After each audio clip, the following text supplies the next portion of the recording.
तो प्रशासनिक एतबार से यहाँ प्रशासन फेल्योर है, प्रशासन बिल्कुल से बिल्कुल फेल्योर है। यहाँ सरकार के द्वारा कोई भी डिग्री कॉलेज यहाँ नहीं है। दक्षिणी पोर्शन का इलाका जो है सड़कें टूटी हुई मिलेंगी, बिजली का पोल उखड़ा हुआ मिलेगा आपको आज की तारीख में। प्रशासनिक विफलता है। थाना, ब्लॉक, अनुमंडल और प्रखंड, ये चारों जो है दलाल का अड्डा बन गया। देख रहे केलांचल टाइम्स और मैं हूं नंदन झा। बिहार में विधानसभा चुनाव की सरगर्मी तेज है और अभी से सभी राजनीतिक दल के संभावित प्रत्याशी अपने अपने क्षेत्र में जी तोड़ मेहनत कर रहे हैं। आज हम लोग हैं आलमनगर विधानसभा क्षेत्र में, जहां से राजद नेता मोहम्मद खालिद हमारे साथ हैं। पूर्व में जिला परिषद के चेयरमैन रहे हैं, जिला परिषद के उपाध्यक्ष रहे हैं और आरजेडी के साथ लंबे अरसे से इनका नाता है। इस बार टिकट की आस लगाए बैठे, जानने की कोशिश करते हैं कि आरजेडी से कब जुड़े। आरजेडी से कब जुड़े हैं सर आप लोग? आरजेडी का मैं फाउंडर मेंबर हूं। सबसे पहले आपको धन्यवाद और आपके दर्शकों को बहुत बहुत शुभकामनाएं और धन्यवाद। मैं आरजेडी का फाउंडर मेंबर हूं और बिहार में पहला जिला अध्यक्ष आरजेडी का बना, मधेपुरा जिला में पहला अध्यक्ष मैं बना था। लालू यादव का मैं चुनाव प्रबंधन भी देख रहा था। उसके पहले मैं जब पार्टी कमेटी बनी, आरजेडी बनने के बाद मैं सीनियर जनरल सेक्रेटरी था बिहार का और कई जिला का प्रभारी भी था। लेकिन लालू जी को 98 में यहाँ से चुनाव लोकसभा लड़ना था, तो लालू जी ने मुझे जनरल सेक्रेटरी से हटा के मुझे जिला का अध्यक्ष बना दिया। और जब वो चुनाव लड़ रहे थे तो मैं आलमनगर विधानसभा सेगमेंट का चुनाव प्रबंधन भी देख रहा था और पूरे पार्लियामेंट्री क्षेत्र का चुनाव कन्वेनर भी था मैं, जिला अध्यक्ष की हैसियत से। तो मैं लगातार 3 बार जिला अध्यक्ष रहा। उसके बाद मैं प्रदेश राष्ट्रीय जनता दल माइनॉरिटी कमेटी का प्रदेश का पार्टी प्रेसिडेंट रहा। वर्तमान में भी मैं अभी राष्ट्रीय कार्यकारिणी का मेंबर हूं और मैं राष्ट्रीय कार्यकारिणी का जब से पार्टी के स्थापना काल से मैं अस्थाई मेंबर रहा हूं और मैं पार्टी के कई काम को हमेशा से देखता रहता हूं। पार्टी की भी कई जिम्मेदारी आज की तारीख में भी मेरे पास है। अभी मैं किशनगंज जिला का चुनाव प्रभारी भी था और अभी जो यात्रा चल रहा था उसके पहले भी मैं किशनगंज, अररिया, सुपौल का प्रभारी था प्रबंधन के एतबार से। क्षेत्र में जा रहे होंगे? बिल्कुल। मेरा जीवन का अंत ही, शुरुआत यहाँ हुआ और अंत ही जीवन का मेरा क्षेत्र में ही हो रहा है। बच्चा यहाँ कुल 45-50। क्या समस्या है आलमनगर? सबसे बड़ी समस्या यहाँ है बाढ़ की समस्या। आलमनगर विधानसभा कोसी के मुहाने पे है और कोसी का जो मुहाना है उसका जो दक्षिणी पोर्शन आलमनगर विधानसभा क्षेत्र का है, बाढ़ के कटाव से कई गांव का गांव बेघर हो गया। और वो इतनी बड़ी समस्या है कि हर साल धान की खेती को, धान के फसल को बाढ़ अपने में डुबा के लेके चला जाता है और बाढ़ से इतनी परेशानी होती है कि हर साल कितने सैकड़ों मवेशी पानी में बह जाते हैं और बेहतरीन फसल यहाँ का जो है बाढ़ में दह जाता है। बाढ़ की समस्या सबसे बड़ी समस्या है। बाढ़ की समस्या सबसे ज्यादा समस्या जी। बाढ़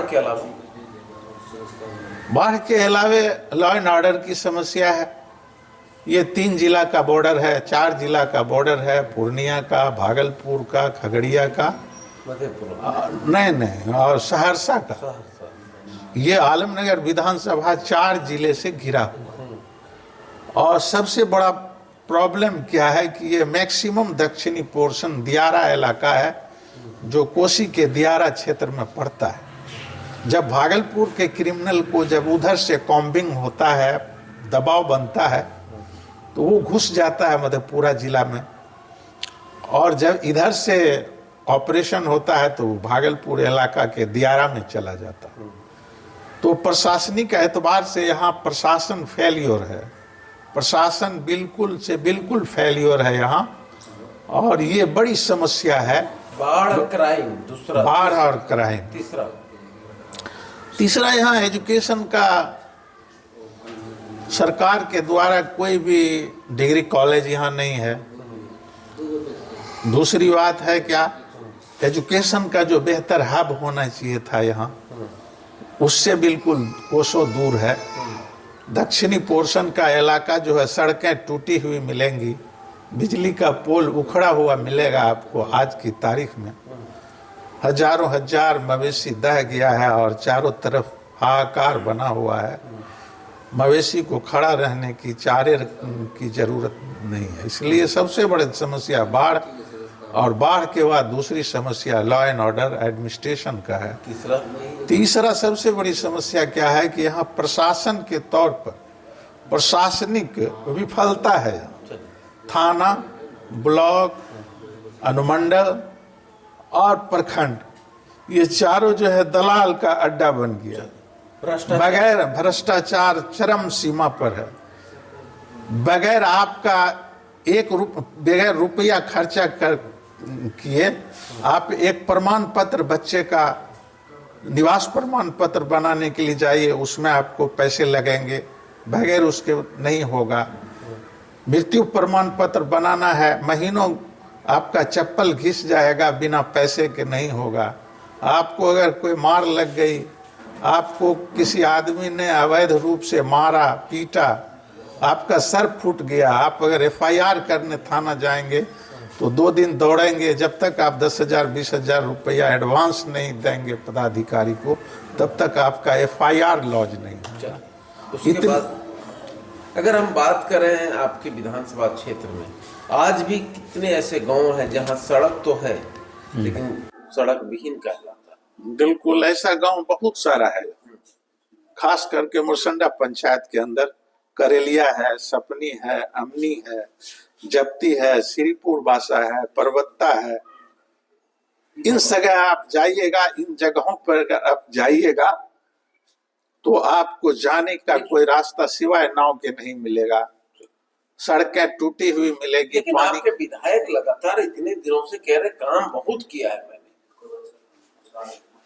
काम आप घूम रहे हैं, उनके कामों को आप बखूबी देख सकते हैं। आप घूम रहे हैं, यू बेटर नो, आप बेहतर जानिएगा। आप इसको घूम के जरा सा देख लीजिएगा, तब यहाँ की समस्याओं का आकलन आपको खुद ब खुद हो जाए। क्या लगता है इस बार पार्टी आप पर भरोसा जताएगी? बिल्कुल। अभी तो पार्टी तो मुझे पिछले ही बार चुनाव लड़ाने के को थी, तो मैं पार्टी का प्रदेश अध्यक्ष था, तो मुझे स्टार कैंपेनर बनाया गया।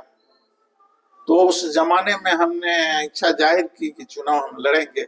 लालू जी ने चुनाव लड़ने की हरी झंडी भी दे दी, लेकिन लगने लगा था तमाम मीडिया के ओपिनियन पोल से, लोगों के असेसमेंट से कि बिहार में सरकार होने वाली है।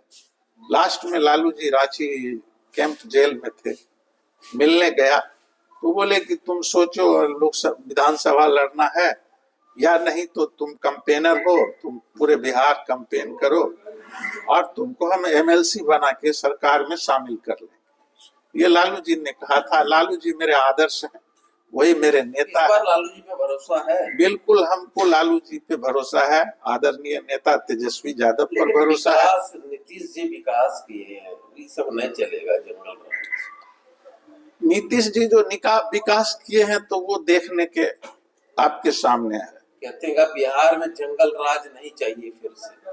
नीतीश जी अपने ऐब को छिपाने के लिए या उनके लोग अपने निकम्मेपन को छिपाने के लिए, अपने ऐब को ढकने के लिए ये बात कह के और काउंटर करते हैं। लेकिन मैं एक बात बता दूं कि प्रशासन की विफलता नीतीश जी का एक है। नीतीश जी सरकार नहीं चला रहे हैं। सरकार उनका जो ब्यूरोक्रेट है, 3-4 आदमी मिलके चला रहा है। नीतीश जी अब हमको लगता है कि शारीरिक और मानसिक तौर पर बहुत उम्र दराज और कमजोर हो चुके हैं और उनकी कोई पकड़ नहीं। हाँ, इसके पहले आज से 5 साल पहले, 10 साल पहले नीतीश जी इस बिहार का मजबूत लीडर थे, उसमें कोई दो राय नहीं। क्या लेकिन कहेंगे इस क्षेत्र की जनता को? मैं यही कहूंगा क्षेत्र की जनता को कि आप बदलाव करिए, और पार्टी मुझे टिकट देती है तो आप मुझे वोट दीजिए, आप वोट देके हमको एमएलए बनाइए, और मैं निश्चित रूप से बेहतर काम करूंगा। मुझे पूरा सरकार कैसे चलाया जाता है और मैनेजमेंट कैसे किया जाता है उसका बखूबी मेरे पास बेहतर तजुर्बा है।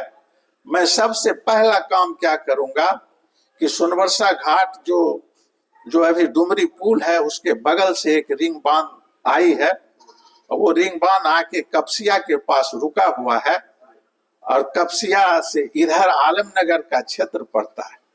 मैं अगर एमएलए बना तो मेरा पहला काम होगा उस बांध को लाके बाबा विशु राउत होते हुए कुर्सेला के मुहाने तक पहुंचाऊंगा, और सबसे पहले बाढ़ से इस क्षेत्र को मुक्ति दिलाऊंगा। और बाढ़ क्षेत्र से जब बाढ़ से मुक्ति हो जाएगी तो यहाँ की जो फर्टाइल लैंड है, हरियाणा और पंजाब को पीछे छोड़ देने वाली जगह है ये, उत्तम खेती होगी यहाँ, और यहाँ के लोगों का समस्या का अस्थायी निदान होगा। मैं ये काम फर्स्ट करूंगा। दूसरा, मैं एजुकेशन में बेहतर सुधार करूंगा। तीसरा काम, मैं हॉस्पिटलिटी जो है, स्वास्थ्य विभाग की जो लचर व्यवस्था है यहाँ, उसको मैं मजबूत करूंगा। इसके अलावे हम जो मोटा मोटा जो काम है, भ्रष्टाचार को दूर करने की जो मुझे क्षमता होगी मैं उसको कोशिश करूंगा, और मैं दलाल प्रथा को खत्म कर दूंगा। इतना काम मैं करूंगा। पार्टी से कुछ कहना चाहें? पार्टी, राजद से या इंडिया गठबंधन के नेताओं से?